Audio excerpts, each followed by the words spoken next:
Hi guys, my name is Nitin Sachdeva, co-chair for Meeting Means Business India. And today for this episode, I have with me Mr. Rajeev Kohli, who is the joint managing director for creative travel. He's also the current president of euromic and is a former president of Site Global. He is the first Asian to be the president of Site Global, and we are very proud of that. Thank you so much, Mr. Kohli, for joining the Positivity campaign. Always a pleasure, Nitin, and hi everybody. Well, Mr. Kohli, we know that the situation at this point of time is full of negative news, and we really want to have some positive thoughts from your end on how you are approaching the situation and what are the solutions that you are triggering in your organization. Thanks, Nitin. So India is on day like 18 of our lockdown, and I was watching something online today. The rankings have said India has the strongest lockdown in the world. We scored 100 out of 100 on all the parameters. Now, I don't know if that's something to be super excited about, but it is. And I have to embarrassingly admit, I'm loving it. I haven't been on a plane since the end of January, and for all of you, my friends in the industry, and so many of you are going to watch this, you know how much that's strange for me. I haven't seen a flight attendant since January, but I am enjoying the time. And somebody put a statement online, question online, why? Why is it so peaceful? And I said, you know what?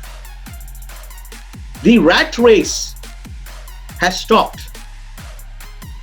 The competition has stopped. The fears of losing business, not meeting clients, not meeting deadlines has stopped.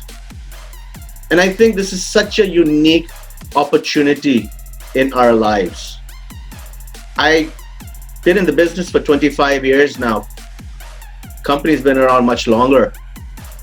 And I'm sure no one in my generation and a generation above or two has seen this amount of serenity. So as much as there is doom and gloom, and the CNNs and the BBCs and my 1 million Indian channels and all of your news channels across the world, they're projecting this is the end of all ends, I don't think so. Pollution levels are down. The birds are out.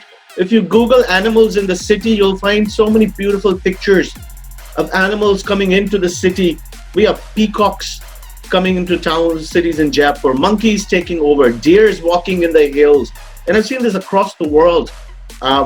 Maybe this was that pause Mother Nature needed to bring the world into balance. And I'm sure it's vindicating a lot of the things young Greta has been saying around the world. But of course, this peacefulness will end. Life will resume. What shape, form, size, color, smell, sound will it take? Time will tell.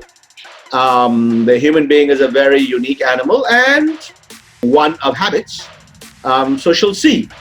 But ever since we've had lockdown in India, and as a company, we started work from home in the second week of March. And that started more as a safety measure because we didn't want our team members to be in public transports, in the buses and stuff like that.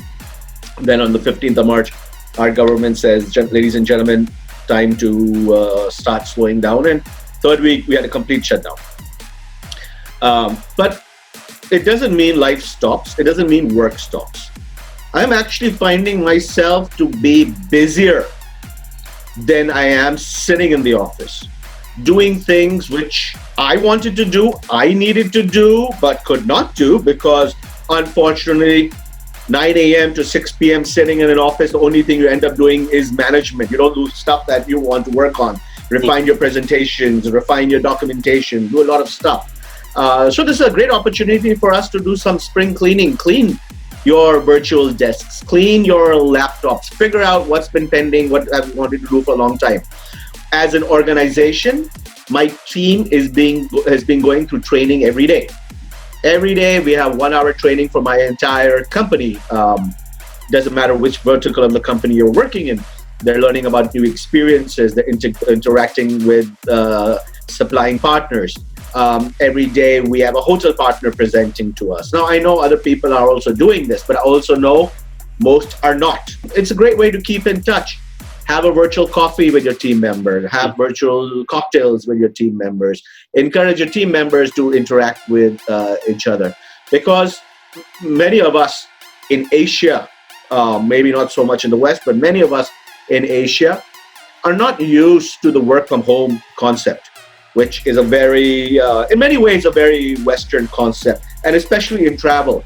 So all of a sudden, we have found ourselves from a hardcore environment where we want the bricks and mortars, we want the offices, like you see my beautiful office in the back, which I haven't seen in the last 3 weeks. We're used to arriving at a physical place and enhancing and ensuring productivity there. All of a sudden, we're being challenged in how we're doing it at home. I conducted a great webinar for our local industry earlier this week on human resource practices with an expert. How do you motivate your team members? How do you keep them engaged? How do you ensure no one gets depressed? Because it is very hard. Many of us are senior people in our companies, owners, managers, CEOs, whatever. But most of our team members have younger experience than we do. For them, this is surreal. This is unnatural. They can't go to movies. They can't meet friends. How do you keep them engaged? And that's a very, very key thing. And don't forget, we in the incentive industry, Nitin, are a group of people whose lives are happiest when we're on the floor coordinating an event, when we're with a group on a beach, when we're on a ship, when I'm in the city palace of Jaipur watching the 50 elephants go by and my international group going crazy. All of a sudden, all our dream making has come to a complete stop. Okay? So it's important to keep the morale up of the team across the system. But there's so much that one needs to do and appreciate what life gives us. I'm not a spiritual person. I'm not a religious person. But the silence has been very rewarding. Pick up a hobby. I'm trying to learn Spanish. I'm a little lazy, but I need to learn Spanish because it's a language which is important to me from a business point of view. Some people say, hey, the only way to pick up a language is to find a girlfriend in that language, but my wife's not giving me permission, so Babbel.com is my go-to site for that. Pick up a new hobby. I picked up a new hobby, an instrument which I've been wanting to do like forever. Finally, I got the time to do it. So, hey, is it tough? Absolutely. Are we worried where are we going to meet the next payroll from? Absolutely. Are many of our colleagues in the industry going to suffer, go out of business, downsize? Absolutely. Is it the end of the world? No. This is a reset button. It is rebooting the entire system. How you come out of it, how you survive, how you evolve is on you, and for you to find that inner peace. And I do wish everyone across the world in our industry and otherwise, stay strong, stay safe, and all the best, because it's going to be just fine. I think you made a couple of key points, which one of the best ones was that this is not the end of the world, and it's going to be better, but also one has to be mentally prepared and be strong to really be in the new world of startup, because I believe the whole world will be in a startup mode once we get back to business as normal. Yeah. Now, there are a lot of pundits out there stating various things, Nitin. Yes. Okay. I'm going to say, please don't read the consulting reports of the McKinsey, KPMGs, BCGs of the world, because you read them, you're going to get very depressed. Right. there's enough positivity out there. What is going to happen?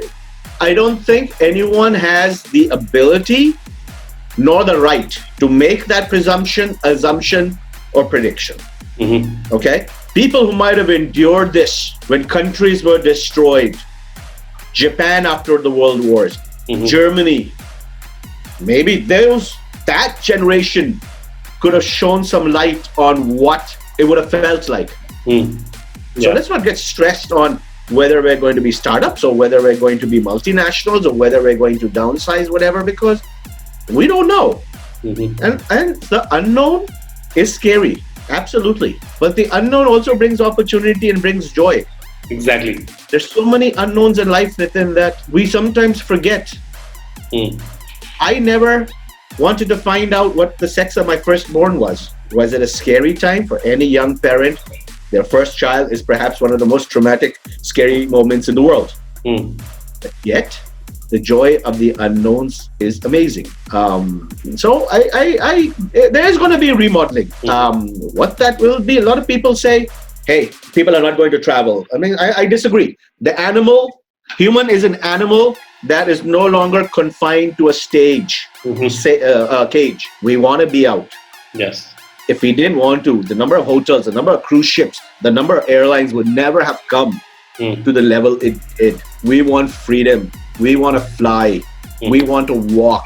We want to go out. It's going to happen. What the opportunity for the global tourism and travel industry in general is for us to tell the world the advantages of using a professional. Right. You can do things on your own, but this crisis has shown the world whoever used a travel professional came out a lot cleaner. Right. I want to read something, Nitin. Yeah. The Buddha said, endurance is one of the most difficult disciplines, but it is to the one who endures that the final victory comes. We will endure and we will come out a lot better. Absolutely. I totally believe in that. And thanks for sharing this with everybody, because I think everybody will get a very positive vibe and a feel out of this message. And I hope they can continue to be stronger, stand on their feet, and weather this storm together. Thank you so much, Mr. Kohli, for joining this positive campaign. And I really feel that this will impact a lot of people.